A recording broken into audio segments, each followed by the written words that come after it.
예, 역대상이 1장부터 9장까지는 이제 족보에 관한 이야기라고 계속 말씀드렸습니다. 이제 오늘 7장은 어제 말씀드린 것처럼 요단 서편의 사람들의 족보를 기록하고 있습니다. 그러니까 5장은 요단 동편, 그렇죠? 요단 동편. 근데 이제 7장, 8장은 요단 서편 지파들을 기록하고 있습니다. 그러니까 그 요단 서편 지파들이 두 지파 반을 뺀 지파들이니까요. 이사갈, 베냐민, 납달리, 므낫세, 에브라임, 아셀 등이 있죠. 이 지파들인데 이 지파들은 밑에 있는 유다 지파와 시므온 지파를 빼내면 다 북쪽에 있는 것이죠. 북쪽. 그러니까 이스라엘이 이제 분열 왕국이 됐을 때 이제 유다 지파와 이스라엘로 나눠질 때 왜 유다 지파를 유다라고 하냐면 유다가 그곳에 머물기 때문에 그렇습니다.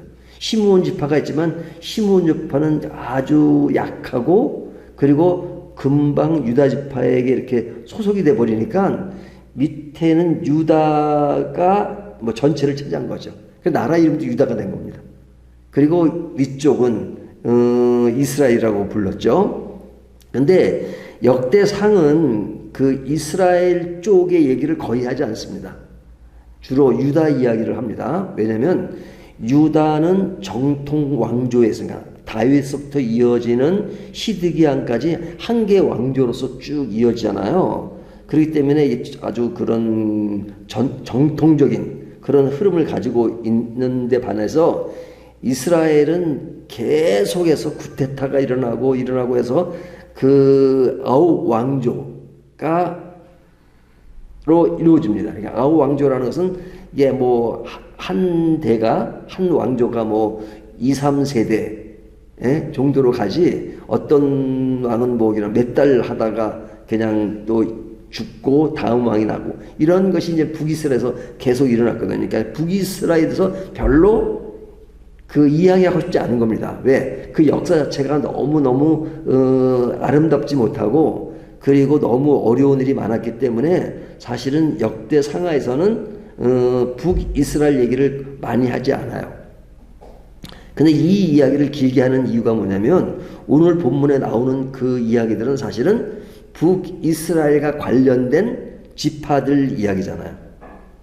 그러니까 여기에 나오는 사람들에 대한 이야기인데 자꾸 말씀드린 것처럼 역대상은 나쁜 점을 부각시키지 않고 자꾸만 좋은 점을 부각시킵니다. 좋은 점을. 그러면 이 좋은 점에 대한 얘기를 지금은 북쪽 사람들을 이야기하는데 북쪽 사람들에 의해서 이렇게 좋게끔 얘기할 게 없어요. 그들 그 문화 속에는. 하지만 역대상은 그 핵심 인물이 다윗과 솔로몬인데 그 사람을 제외하고도 다른 지역을 얘기할 때도 좋은 점을 부각하기 위한 그 자세로 지금 7, 8장을 기록하고 있는 거죠. 그러니까 북쪽 이스라엘 이야기를 하더라도 좀 좋은 이야기를 하는 겁니다. 그래서 지금 7장에 보면 그 이사갈 후손, 에브라임 후손 중에서 어떤 핵심적인 인물 몇 사람을 기록하고요. 그리고 8장에 넘어와서는 베냐민 지파를 상세히 기록하고 있습니다. 그래서 베냐민 지파 중에 그 벨라, 베겔, 그 다음에 여디아엘 등을 이제 기록하고 그리고 뒤에 가보면 저희가 두 절을 읽었는데 거기에 나오는 인물은 어떤 인물이에요?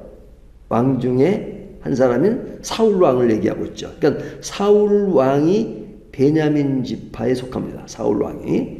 그러면 사울의 아들 요나단은 어느 지파예요? 당연히 아버지의 그 지파를 따라가니까 요나단도 이제 베냐민 지파인 것이죠. 근데 이제 이들에 대한 7, 8장의 이야기에서 이사갈, 베냐민, 에브라임, 아셀 지파는 용맹이 있었다 하는 용맹의 강조점을 두고요. 그 다음에 이제 겹치긴 하지만 므낫세, 에브라임은 협력을 잘했다. 그리고 베냐민은 충성심이 강했다 하는 것을 강조하는 겁니다. 자, 그런데 이제 이들에 대한 얘기를 지금 하고 있는데 조금 전에 말씀드린 것처럼 이들에게 가장 큰 모델이 되는 것은 다윗과 유다였습니다. 다윗과 유다. 그러니까 솔로몬은 다윗의 아들로서 그 유다를 이어간다는 차원에서의 강조점이 있는가 하면 다윗과 유다 지파를 강조하는 이유는 유다 지파에서 다윗이 나왔고, 그리고 하나를 더 추구하면 레위 지파죠. 레위 지파는 성전의 대명사니까요. 그러니까 다윗이라는 인물과 성전이라는 인물이 이스라엘, 유다를 지탱하는 하나의 원동력이고 힘이었다 하는 차원에서 이 두 지파를 강조하고 있는 겁니다. 자, 그런데 그런 지파를 쭉 강조를 하는데, 이제 오늘 본문에서는 주로 강조하는 것이, 비중을 많이 드는 것은 그런 그 북쪽 이스라엘의 여러 지파를 얘기하지만, 그 중에서도 8장에 제일 많이 할애하는 것이 베냐민 지파입니다. 베냐민 지파. 그러면 베냐민 지파의 핵심적인 인물을 뽑으라면 누구냐? 사울 왕을 볼 수 있죠. 사울 왕. 그러면 사울 왕과 비교되는 것이 다윗 왕인데, 자, 이 사울 왕은 그런 그의 모든 행적을 볼 때 좋은 면이 많이 기록됐나요? 아니면 부정적인 많이 기록됐나요? 사울 왕에 대해서 굉장히 부정적인 게 많이 기록되잖아요. 뭐 사울 왕에게 자랑할 것이 있다면 인물이 잘생긴 거, 키도 크고 아주 인물도 잘생겨가지고 굉장히 그의 외모적인 것들을 굉장히 강조합니다. 그러니까 외모는 아주 좋아요. 하지만 실제로 다윗이 인기가 있을 때 사람들이 사울은 천천히요, 다윗은 만만이다 할 때 그 시기심, 질투심 이런 것을 가지고 다윗이 왕이 되지 않도록 굉장히 힘을 가하고, 뭐 힘을 가하는 정도가 그를 죽이기 위해서 계속 쫓아다니면서 그를 죽이는 그런 노력을 했잖아요.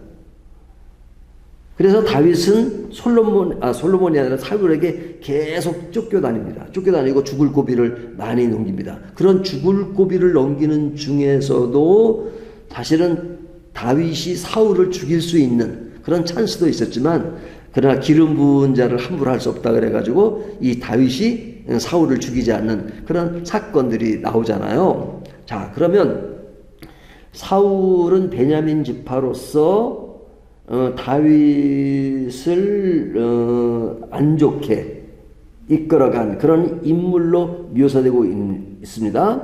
하지만 사울 왕과 더불어서 누구가 소개가 되냐면 그의 아들 요나단이 소개됩니다. 요나단. 그럼 요나단과 다윗의 관계는 어땠나요? 굉장히 가까웠죠. 굉장히 진짜 서로 목숨을 내줄 정도로 가까운 사이였습니다. 그러면 실제로 사울 왕을 이어갈 사람은 누구예요? 이게 당시 왕들은 그 집안 핏줄로 연결되니까 당연히 사울 왕의 후임은 요나단인 거죠. 요나단입니다. 하지만 요나단은 자기가 왕이 아니라 다윗이 왕이 되어야 된다고 생각을 했어요. 그래서 적극적으로 다윗을 호응하고, 그리고 그가 왕이 되도록 했습니다. 그러니까 부자지간에 사울 왕은 다윗이 왕이 되지 않기 위해서 힘을 쓰고, 그의 아들 요나단은 다윗이 왕이 되도록 노력하고, 그래서 그런 아주 두 부자지간에 그런 어떤 다윗을 향해서 향하는 그 마음들이 아주 대조적으로 이야기하고 있습니다. 그래서 결국은 어떻게 되느냐? 다윗이 왕이 되죠.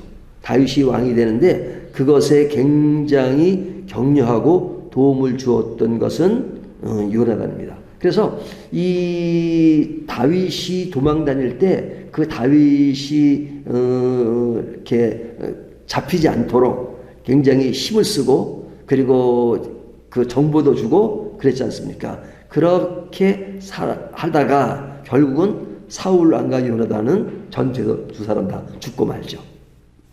자, 요나단이 죽었을 때 다윗은 그 요나단의 죽음을 굉장히 안타깝게 생각했죠. 물론 사울 왕은 자기를 힘들게 만든 사람이지만 그의 죽음에 대해서는 굉장히 안타까운 마음을 가지고 있었습니다. 그런 자세를 가지고 다윗이 왕이 됐는데, 왕이 된 이후에 요나단과의 우정을 깊이 생각했기 때문에 그 요나단의 아들 무비보셋이 있죠. 그 무비보셋을 자기 상에서 같이 밥을 먹을 수 있도록, 그러니까 단순히 한 번 밥을 먹은 것이 아니라 그를 양육했다는 거죠.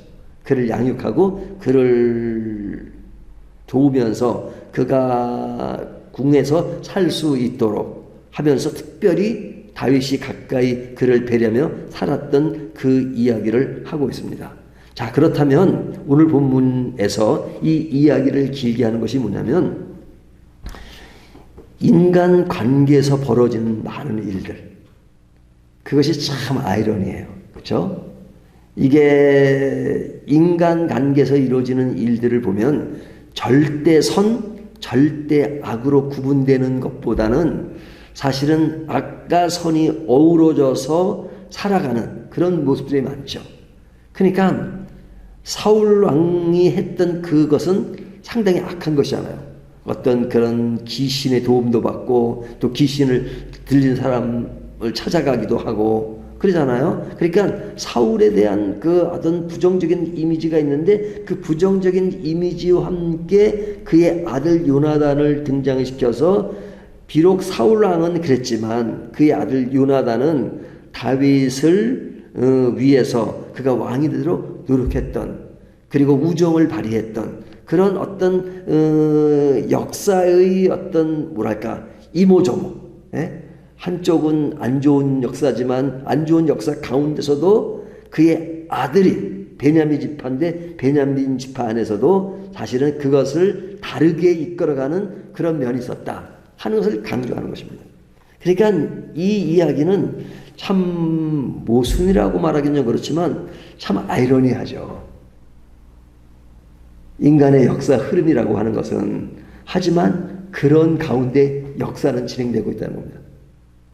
그렇다면 지금 베냐민 지파 속에서 이루어지는 그 일들이 안 좋은 일 가운데서도 좋은 일로 바뀌어지는 그런 일들을 통해서 그 이스라엘 백성들에게, 유다 백성들에게 우리들의 과거의 역사를 보면 이런 흑 역사가 있지만, 그러나 그 가운데서도 그런 요나단이라는 인물을 통해서 다윗이 왕이 될 수 있었고, 그런 가운데서 우리들의 민족이 흘러왔고, 우리의 정체성은 이러한 터전 위에서 지금 다시 나라를 찾았고, 나라를 찾은 그것이 지금은 항폐지만 우리는 그런 면에서 어떤 용기와 자부심을 가지고 살아가야 한다 하는 것을 지금 7장과 8장 이야기를 통해서 이야기하는 겁니다. 그런 맥락에서 베냐민 지파 이야기를 길게 하고 있는 것입니다. 자, 그렇다면 이런 말씀이 오늘날 우리는 어떻게 이 말씀을 적용하고 살아야 되는가? 참 적용할 게 많죠. 절대 선을 이 세상에서 기대한다면 참 못 살아요, 못 살아. 그러니까 세상은 참, 그리고 이스라엘 왕들을 보세요. 선한 왕이 없어요. 악한 왕이에요. 근데 악한 왕이 힘을 가지고 권력을 찾고, 그리고 또 권력을 찾았다가 또 다른 큰 사람한테 또 뺏기고, 그런 가운데 이스라엘 역사가 이루어졌습니다. 그리고 결국은 아수르에게 망하죠. 그러니까 이런 참 역사라는 것이, 뭐 북한을 보십시오, 북한. 아직까지도 저 정권이 그대로 남아있잖아요. 그것이 우리가 사는 삶의 현장입니다. 그러니까 다 만족스러울 수가 없어요. 악이 지배하는 것이 많고, 하지만 마지막은 결코 있을 것입니다. 하지만 그 과정 속에서 인간이 겪어야 하는 것은 매우 힘들죠. 하지만 그 힘든 역사 속에서도 하나님의 위로가 있고 하나님의 격려가 있고 그런 것이 있으니까 살아가는 겁니다. 다윗도 사울만 바라보면 진짜 힘들었지만 요나단이 있어서 힘을 얻었던 것처럼 우리의 흑 역사 속에 그래도 하나님의 자비로운 손길이 있어서 우리는 살아갈 수 있다. 하나님은 그런 가운데 희망을 얘기해 주십니다. 그 희망을 가지고 지금은 힘들고 어려운 일이 있다 할지라도 그곳에서 희망을 다시 한번 바라면서 그 어려움들을 잘 극복해 나갈 수 있는 저와 여러분들이 되기를 주님의 이름으로 축원합니다.